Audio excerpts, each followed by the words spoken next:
Bismillahirrahmanirrahim. Elhamdülillah Rabbil alemin. Bu günləri Məhərrəm ayının ikinci günüdür. Allah bu günlərə xatir edilən ibadətləri, itaətləri qəbul eləsin. Şəhidlərimizə Allah rəhmət eləsin. Allah cəmaatımızı, xalqımızı Allah özü qorusun inşallah.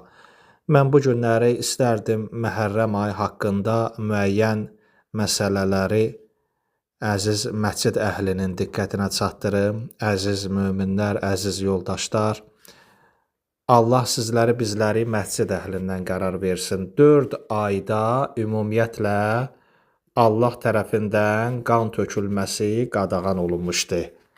Zilhiccə ayında, Zilqədə ayında, Rəcəb ayında və bir də Mühərrəm ayında. Amma bunlar Məhərrəm ayında Peyğəmbər balalarına qarşı çıxdılar. İmam Həsən ağanın dövrü sülh dövrü idi. Yəni İmam Həsən əleyhissalam istənilən bir işi ağılla, düşüncə ilə görürdü və o işin də nəticəsi müsbət olurdu. İmam Həsən ağanın dövrü tamamilə mühit, tamamilə başqa bir dövr idi. İmam Hüseyn əleyhissalamın dövrü, mühit, insanların baxışı, insanların düşüncəsi, təfəkkürü tamamilə başqa bir dövr idi. İmam Həsən ağa zəhər ilə dünyadan getməli idi.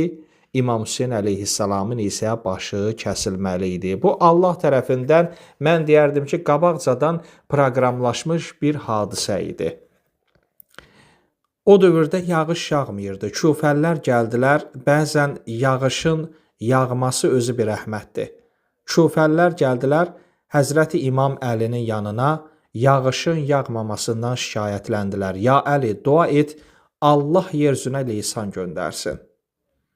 O da oğlu İmam Həsənlə İmam Hüseyn əleyhissalama buyurdu və bunlar da qaldırdılar əllərini ilahi dərgahına, duaları qutarmamış Allah yeryüzünə lisan göndərdi. Yəni bu da İmam Həsənin və İmam Hüseyn əleyhissalamın Allaha olan sevgisindən, məhəbbətindən irəli gəlirdi. Ona görə də Yazid ibn Muaviyyə və onun ətrafında olan insanlar elə bir cinayət hadisəsi törətdilər ki, mən deyərdim bu cinayət hadisəsi dünya miqyasında bütün alimlər, bütün Avropa alimləri hətta bu günləri Yazid ibn Muaviyyənin cinayətindən danışırlar və bunlar Peyğəmbər balalarına qarşı çıxdılar, Əhl-i Beytə qarşı çıxdılar.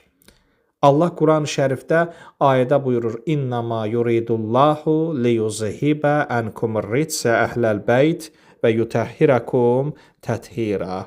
Hicri 60-cı il Rəcəb ayının ortasında biz tarixlərə nəzər salanda tarixdə maraqlı hadisələr var. Elə ki Muaviyyə dünyadan köçdü, Həzrət İmam Hüseyn əleyhissalam cəmaatı öz imamətinə doğru çağırmasına mane olan sülh dövrü başa çatdı.